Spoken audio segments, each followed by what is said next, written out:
그리고 대포를 일본에서 사다가 대포를 막 분해해서 이거랑 똑같이 만들어요. 그런데 이 증기기관이라든지 이런 무기, 대포 이런 걸 만들려면 철이 필요하잖아요. 그 철을 생산을 하려면은 제철소를 만들어야 되는데 이 제철소를 만들기 시작을 합니다. 요게 이제 그 제철소입니다. 이 사람이 만든 제철소를 누가 만드느냐? 조선에서 건너간 도공들이 가지고 있는 가마 기술이, 이거 보니까 가마 기술이 가마가 뭐 1300도, 1400도 막 이렇게 되니까 요 기술만 있으면 철도 녹일 수가 있거든요. 그러니까 조선 도공들을 전부 모셔다가 이 가마 기술로 제철소를 만들어요. 이걸 이제 반사로라고 그러는데 이게 세계 문화유산으로 등재가 됐습니다. 이게. 이 반사로에서 만드는 이 철로 대포도 만들고 증기관도 만들고 총도 만들고 그렇습니다. 그럼 일본의 근대화는 누가 한 거예요? 조선 도공의 기술이 일본의 근대화를 만든 것입니다. 이 도공들은 어떻게 됐느냐? 임진왜란 때 바로 요 나베시마 나오마사의 직계 조상이 임진왜란 때 도요토미 히데요시의 제4군으로 조선에 와가지고 철수를 하면서 조선 도공들을 몇천 명을 잡아갔어요. 그 도공들을 이용을 해서 이런 제철소를 만든 겁니다. 그래서 그 당시에 여기를 바로 사가번이 바로 저 동그라미 친 저 부분인데 후쿠오카 아랫부분입니다. 1853년 페리 제독이 와가지고 막 개항을 할 그 무렵에 사가번이 가지고 있었던 이 무장 능력이 유럽으로 치면 프로시아를 필적할 정도였다라고까지 평가를 받고 있습니다.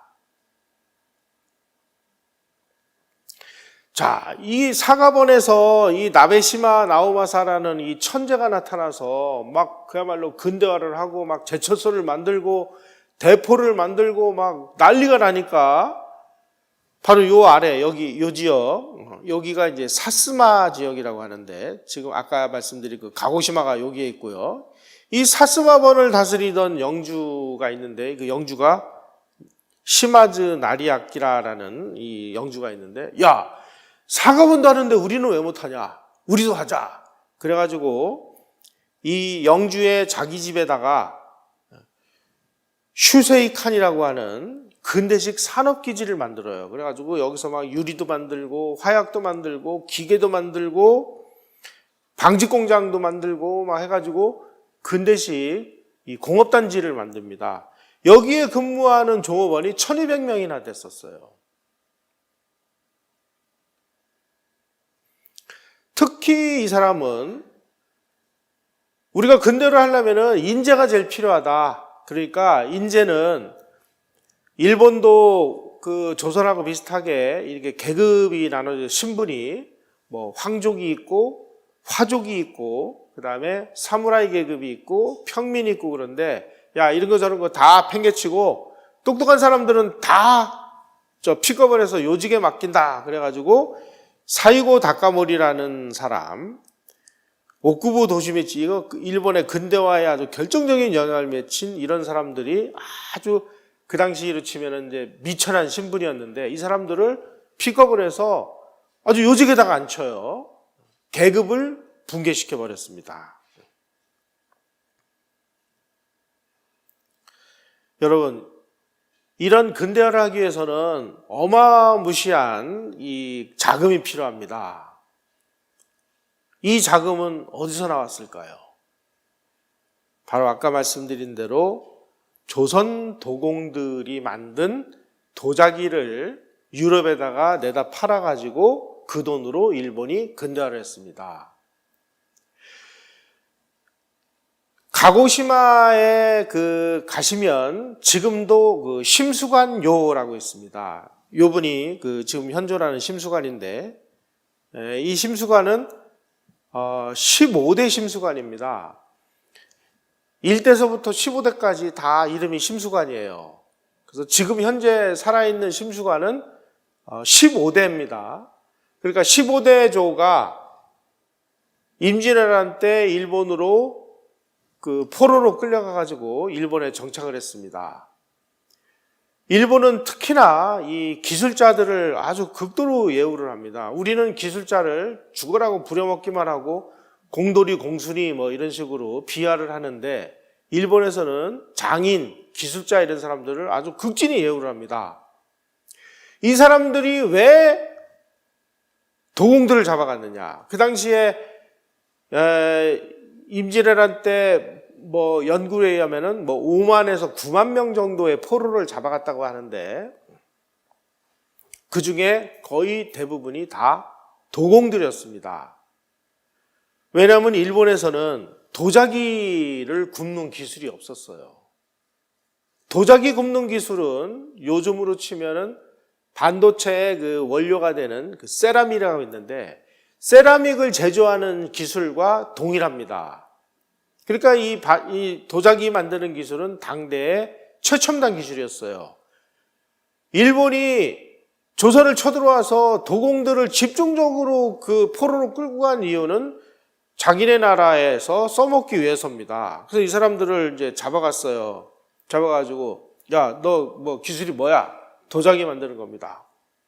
도자기 너는 모든 작업 다 면제, 세금도 면제, 아주 좋은 집 탁 내주고, 필요한 게 뭐야? 흙이 필요한데요. 군사들 풀어가지고 이 사람이 필요한 흙까지 다 받아줘요. 이 양반은 앉아가지고 자기가 그동안에 막 만들고 싶었던 최상의 도자기를 만든 거예요. 특히 일본이 히트친 게 뭐냐? 이 채색 도자기라는 겁니다. 이 도자기 보시면 울긋불긋하죠? 이 울긋불긋하게 색을 내려면은 이 염료가 필요한데, 이 염료는 전부 그 당시에 지금으로 치면은 페르시아 지역, 이란 지역, 이 지역에서 염료가 났습니다. 이 코발트 블루라고 그래가지고 이게 금값보다 더 비쌌어요. 조선에서는 돈이 없어가지고 안료를 못 사온 거예요. 고려시대만 해도 청자가 있었죠. 아주 은은한 빛이 나는 고려 청자라고 얘기를 하는 그 청자 빛을 내려면은 코발트 블루라는 안료를 사와야 되는데, 이 안료가 이란이나 이런 데서만 나는 거기 때문에 비싸니까 수입을 못 한 거예요. 그러니까 뭘 만들었어요? 색깔이 없는 백자를 만들었죠. 조선 사람들이 흰색을 좋아해서 백자를 만들었다. 이건 다 사기고요. 한마디로 안료 살 돈이 없어서, 나중에는 이제 하다 안 되니까 도자기를 만들어 놓고 철분을 칠합니다. 철분을 칠한 다음에 그걸 이렇게 벗겨내요. 철분을 칠해가지고 이거를 도자기에다 구우면은 이게 갈색이 나요. 이게. 그래서 이거는 분청사기라고 그래요. 그래서 조선 시대에는 초기에는 백자를 만들다가 후기로 가면은 분청사기를 만들어가지고 그 정도인데, 일본에서 이런 울긋불긋한 채색 도자기를 만들었습니다.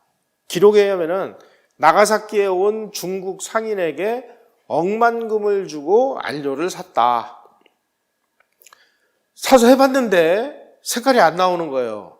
그러니까 중국까지 가서 그 안료 만드는 기술자를 또 억만금을 주고 모셔다가 조언을 들어가지고 조선 도공들이 만들어낸 게 이런 채색 도자기인데, 이 채색 도자기를 본 나가사키에 온 네덜란드 상인들이, 야, 이거 유럽까지 가면 이거 장사되겠다. 그래가지고 나가사키를 통해서 그 어마어마한 도자기를 실어다가 유럽에다가 내다 팔았습니다. 260년간 무지막지한 도자기를 유럽에다가 내다 팔아서 그 판 돈으로 대포도 사고 기술도 사고 그래서 일본이 근대화한 것입니다.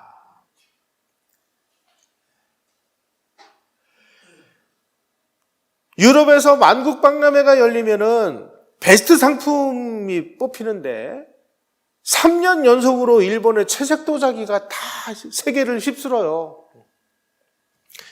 지금도 유럽의 왕실 그 컬렉션에 이런 데 가보면 뭐 사스마 야끼, 아리따 야끼 뭐 이런 게 있는데 사스마 야끼는 심수관이 만든 거고 아리따 야끼는 조선도공 이삼평이 만든 겁니다.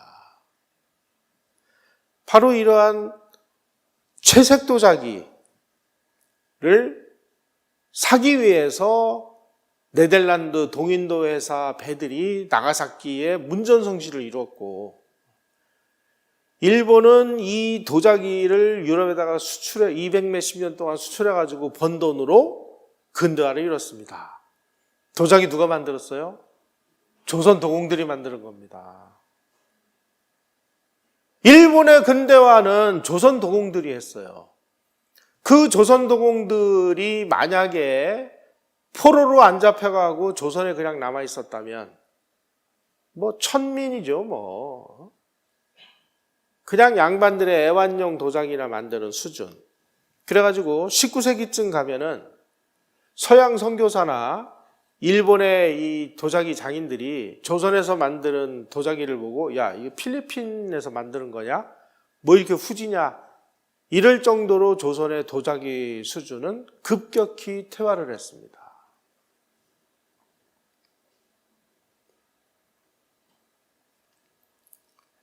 요분이 이삼평이라는 사람입니다. 아리따라는 지역에 가면 이렇게 산이 있는데 그 산 중턱에 이분을 기리는 신사가 만들어져 있어요. 도잔 신사라고 도자기 신사입니다. 도자기 신사. 거기에 이분이 모셔져 있고 거기서 한 10분 정도 올라가면 산 정상에 도조 이삼평비라고 이렇게 써 있습니다. 아리따에서 나오는 그 역사서에 이렇게 표현이 됐어요. 이 대포도 군함도 아리따 자기가 가져다 준 것을 기억하라. 바로 이 이삼평 기념비의 앞면에 뭐라고 써 있느냐? 일본의 보물을 만든다라고 써 있고 요 뒷면에는 뭐라고 써 있느냐? 이삼평은 우리의 대은인이다. 일본 사람들이 그렇게 써놨어요. 조선에서 온 도공이 대은인이래요.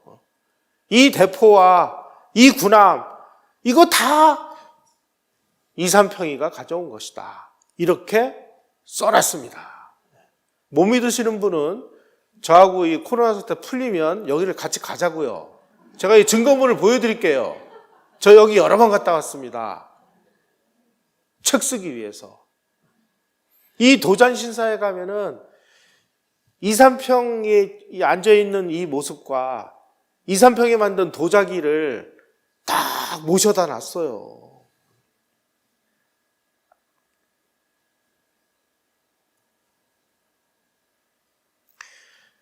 일본이 이렇게 조선 도자기를 열심히 팔아가지고 돈을 벌고 있을 그 무렵에 1795년 8월 6일 정조실록에는 뭐라고 돼 있느냐? 도자기 굽는 분원에서 아니 저 도자기 만드는 저 장인 놈들이 자꾸만 기묘하게 기교를 부려서 제작한 것들이 좀 있습니다. 그러니까 정조가 뭐라고 어명을 내리느냐? 쓸데없고 기묘하지 않은 거는 일체 만들지 못하도록 하라 이렇게 어명을 내려요. 그래가지고 뭐 이상한 그 모양을 만들고 뭐 그러니까 이제 도자기 만드는 장인들은 자기 나름의 뭔가의 그 창의성을 가지고 만들었는데 이게 쓸데없는 거라고 그래가지고 죽도록 곤장 맞고 다 폐기 처분하고 이때서부터 조선의 도자기 산업은 완전 초토화가 되기 시작을 했습니다. 그래서 19세기에는 조선의 도자기 기술이 필리핀 수준으로 퇴화를 했다.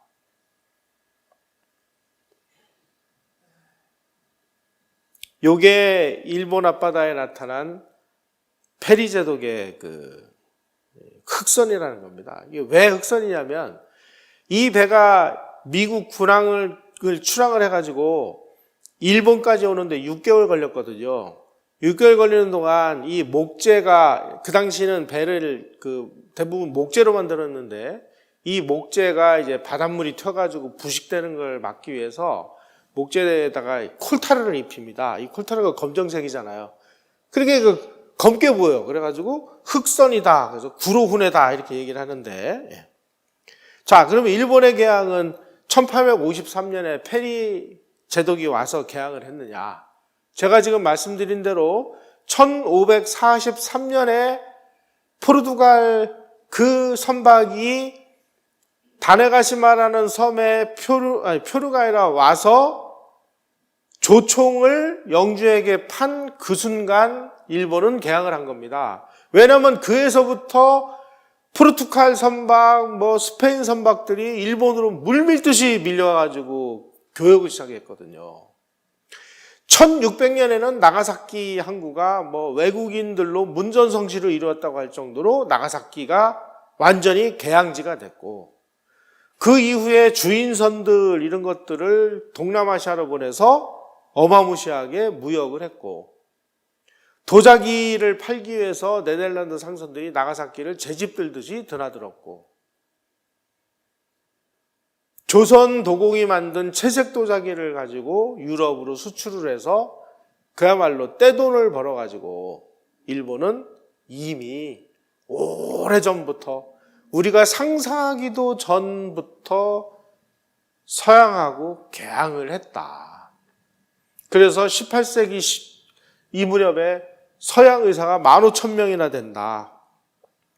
우리는 병자호란 때 인조가 삼전도에서 항복한 그 시기에 소중하니 무슨 해가지고 역사 시계바늘을 거꾸로 뒤 돌려가지고 우리는 조선 중화가 됐고, 자, 요 통계를 보시면 1820년 통계에 의하면은 일본이 세계에서 7, 8위권의 부자 나라였다라는 사실이 여기에 나와 있습니다. 중국, 인도, 러시아, 영국, 프랑스,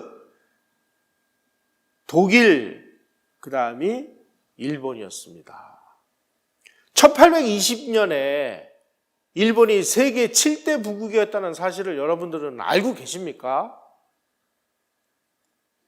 이미 17세기, 18세기에 책을 판매하는 서점이 도쿄에 660개가 만들어졌다는 사실을 여러분은 아십니까?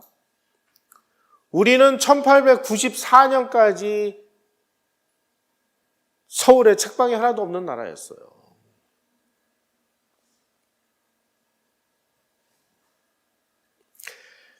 (1905년에) 러일 전쟁이 끝났을 때 일본이 군대가 104만이었습니다. 같은 시기 대한제국은 군대가 몇 명이냐? 8,785명이었습니다. 자, 100만 대군과 8,700명의 군대가 전쟁을 할 수 있을까요?